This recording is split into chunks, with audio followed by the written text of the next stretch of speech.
All right, guys, number 8. You have to do the things that get you to where you want to be before you see their fruition. So, just like going to the gym, you have to go for weeks, if not months, and you have to be eating correctly and drinking enough and sleeping enough and actually doing the good work in the gym. You have to do a lot of things before you see progress. And you have to do that for weeks, if not months. For many people, you have to do it for a while. Same thing with God. You have to put in that time and effort every single day without fail, and you have to be sincere about it. You have to spend those days reading every single day. You have to spend every single day praying. You have to spend every single day spending time with the Father, talking with Him, learning, just talking to Him in general. You don't know how much is going on up inside your head until you actually get it out, and you're like, wow, 5 minute conversation went into 3 hours. Like, it's crazy, and it happens. But you have to put in the work, and you have to wait for the fruition to come. All right, you don't just say, all right, well, since I read the Bible once, I went to church today, or I've prayed a couple times this week. Like, nothing's happened, so obviously God doesn't exist or something. No, you have to put in work for a while. And here's the thing, you have to do it until you change your heart. You don't just do it and say, all right, God, give me $1 million and all my plans or all my problems will be taken care of. Like, that's not how it works. A million sure ain't enough for starters. But also, you're just saying, hey, give me, give me, give me. I'm going to come to you whenever I need something. That's not how a relationship is built. If you if you just go to someone, if you go to your friend and just talk to him anytime you want something from him because he's a rich guy, you think he's going to give you anything because you just come to him every so often and you're like, hey, give me something? He ain't going to have you as a friend for long. At all, really. It's the same thing with God. You don't just go to Him anytime you want something. You have to go with Him, go to Him. You have to talk to Him. You have to spend that quality time with Him every single day. You have to say, thank you for this good thing. Thank you for this bad thing. I would like this good thing. You talk, you pray. It's a conversation, it's a relationship, and it's built every single day. You ain't going to get married to a girl that you talk to once or twice a month with. There ain't no relationship there. You ain't gonna spend time with her. You don't know who she is. You ain't gonna have a relationship with God if you aren't spending every day with Him. If you aren't talking with Him. If you aren't building that connection with Him every day. You need to stop thinking that life is like a Hollywood movie. Like it's like these songs that we listen to. Don't get me wrong, movies are great. Songs, music, it's all great. But whenever you just like sit there and wallow in them and you're like, wow, I want my life to be like the Notebook. Wow, I want my relationship to be like, what's other Nicholas Sparks ones? Dear John, Notebook, uh, Remember Me? I don't remember. There's a lot of them, right? He made a lot of great books. Everyone's like, oh, my relationship with this person should be like this book, like this movie, like this song.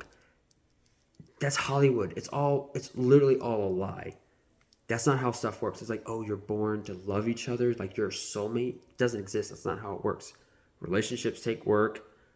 Physical relationships, your spiritual relationship, it all takes time and a lot of it. And guess what? It's also going to suck because you're going to go through a lot of tests and trials in that relationship. Doesn't matter who it is.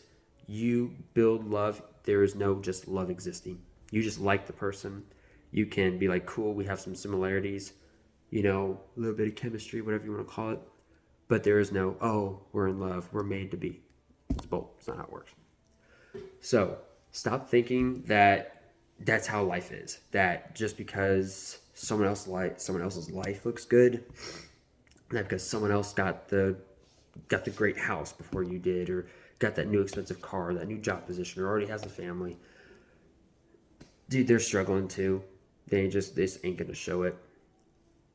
But you have to put in the work, and it's different for everyone. All right, we all take different paths and different choices in our life.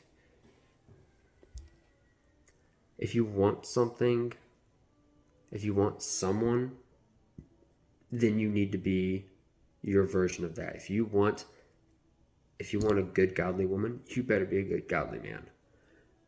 If you want a sweet traditional woman, then you better be, what you're meant to be as a man. You better be able to take care of and provide and protect her. And you ain't gonna be doing that if you're playing video games all day, like a sad little weak bitch. Get off the video games. You're a grown ass. Well, you're an adult and a man, but you're an adult, so stop playing video games like a child. Alrighty. This one strikes me like crazy because I never heard of it till recently. Romans 7:15. I do not understand what I do. For what I want to do, I do not do, but what I hate to do. And it's like a little bit of tongue twister in there, I guess. But Mike Tyson has a saying actually like this. He says you do what you hate doing, but do it like you love it. Something along those lines. And it's yeah, you're not going to enjoy every second of your life. If you lived in constant dopamine, hits, then guess what? You're going to end up depressed. Go look at the world. Everyone's living on their little dopamine hits on their phones and on their, swipe right Tinder crap and waiting for someone to message them and setting up a selfie and all that crap. It's all a bunch of little dopamine hits. And it gives them literally zero joy and pleasure in life. Like none. A split second and that's it. It doesn't last for anything else. You have to do some suffering in life. You only grow through suffering. You only build through hardship. And we're meant to do that. We're meant to be like that. And it's a great thing. It's phenomenal. You get tired at the gym and you know that you just built yourself up. You go do an ice plunge, ice bath, cold plunge, whatever. You go do that and you're like, man, I've never done that before. That hurt a lot, but it gave me so many, it did all these good benefits for me. So you have to do the things that you don't want to do, and you do it even though you don't want to, but you need to. You're supposed to. It's going to be doing more good things for you. All right? So, you have to also, by the way, you need to, when you are also making this transition in life, you have to find a substitute for stuff. Such as, you're trying to be better, right? You're trying to actually go to the gym. So you take away all that extra time that you're spending on your phone or watching TV or playing games, and you actually go to the gym. You take all that crappy junk food that you eat. You actually go cook something for yourself at home. You don't know how? YouTube. Congrats. Welcome to the 21st century. There's YouTube. Go learn how to cook. It is not that hard. You can go start with the simplest thing, and each meal you try something new. But you have to substitute everything, especially when you're weak and you have no discipline.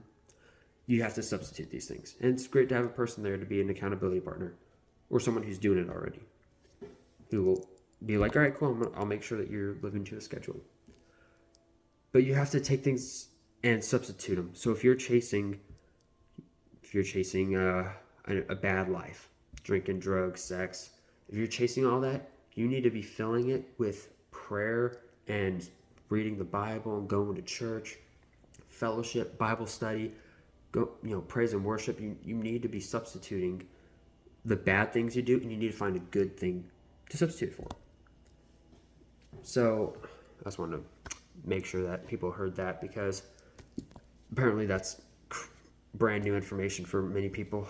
So James 5:13, is anyone among you suffering? Then he must pray. Is anyone cheerful?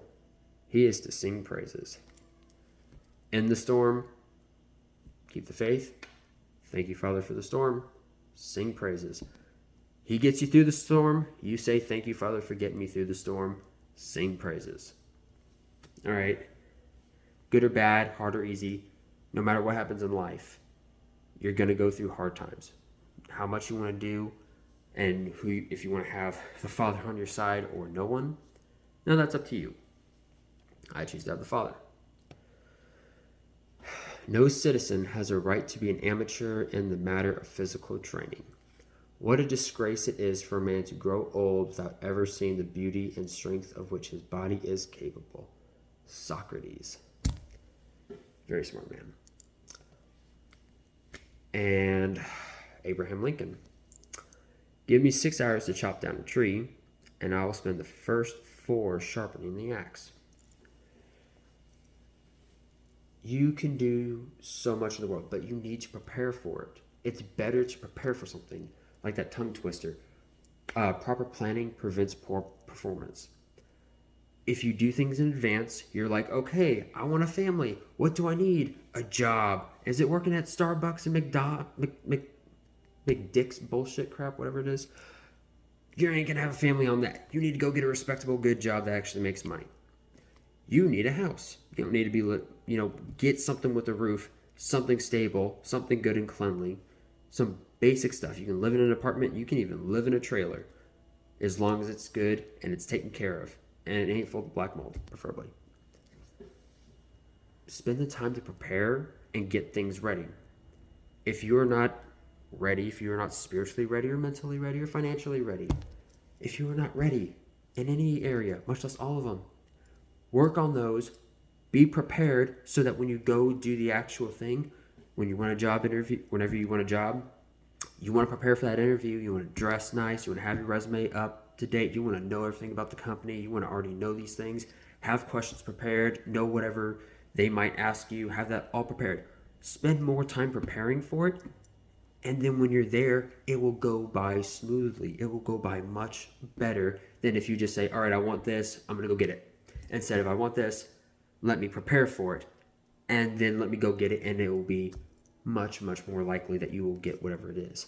Or at the very least, you'll be able to just be much better prepared for if you don't get that, then you'll get something else.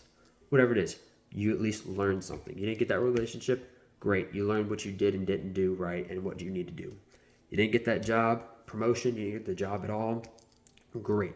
You find out whatever they asked you and you know what you did wrong or whatever the case is, and they point out some things on your interview and you're like, cool, I know that for next time.